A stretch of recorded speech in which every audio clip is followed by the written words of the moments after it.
Okay guys, we have done the layout. That's pretty fine. Let's go back to our default workspace. I like that, and I will reset it, and I will close the library because I don't like it. Fine. So now we want to animate. But you know guys, sometimes when you have finished your layout and you start to animate, find out like this is too small, or you want to adjust this background. So there are several ways to do that without destroying your layout and without complicating the animation. For example, let's say that this background here, the rectangle, you want to make it bigger. Let's first of all open the scale. Notice that if I start playing like this, okay, then I change the scale over here. And if I want to animate the scale, now I have a funny figure here, and like, where is the 100%? I will undo this. The best way when you're working with shapes is to readjust your shapes from the shape itself. So I will go to Contents, okay, Rectangle 1, and I can adjust the shape just from here. So for example, you remove the chain link, of course, and you say, okay, I want 260, that's a round figure. I love round figures. And then here, let's make it 60. Then look at it. Is that fine with you? Cool, it's better. So 260, 60, let's go to this shape. And also you will modify it from the contents itself of the shape. I will remove the chain link. I put 260, press Tab to move to the second one, put 60. So we adjusted the size of these shape layers. So let's start animating the shape layer here, but let's do something, fancy. So we don't need the rectangle. We open the transformation because we want to animate the shape layer, okay, not the shape itself. Let's first of all try the scale here. If let's say after 1 second, so that is 1 second, I keyframe the scale. If I come back to the beginning and I say, okay, I want to remove the chain link and use this one.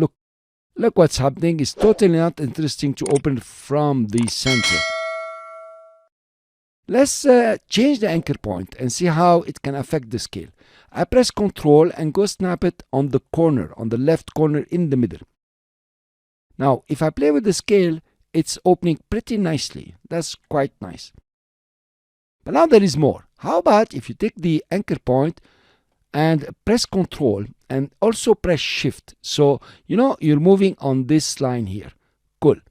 Now, if I change the scale, and that's what's going to happen. Not only is going to scale, but also it's going to move to settle at 100%.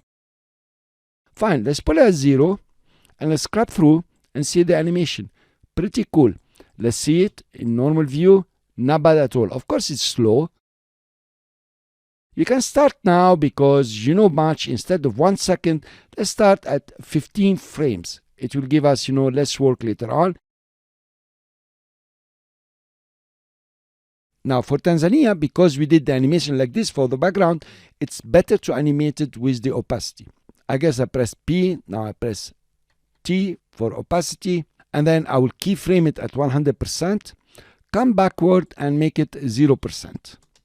Okay, let's look at the animation now. It's not very good because notice Tanzania is starting to appear when the background did not settle and it's not covering under all the world.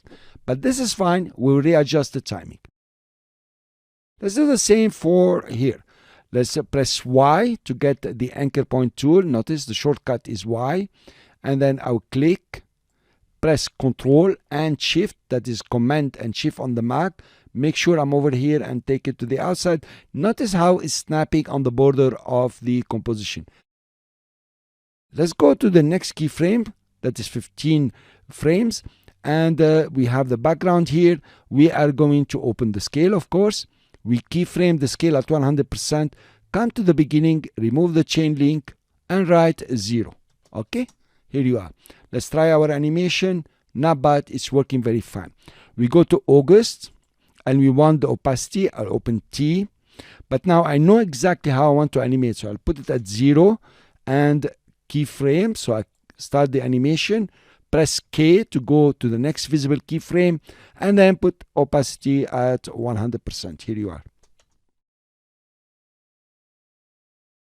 Okay, now we start animating the lower third. Well, it's gonna be pretty easy. I'll select all layers, twirl them up because I pressed something, I don't remember what it was. Select damage, forest, and the background. Open their position and go to 15 frames. Okay, and then keyframe using the stopwatch to start the animation. Come to the beginning, click and drag them out. Cool. Let's notice exactly what's happening here. They're coming in and it's pretty cool. Okay guys, fine. Let's do now the top news over here. I will select both layers. I think they're on top here. I will press S for scale and Shift R for the rotation. Cool.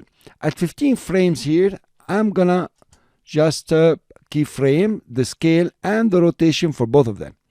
Come to the beginning here. Let's do something, quite nice. For the square itself, I'm gonna animate the rotation and put it at 180.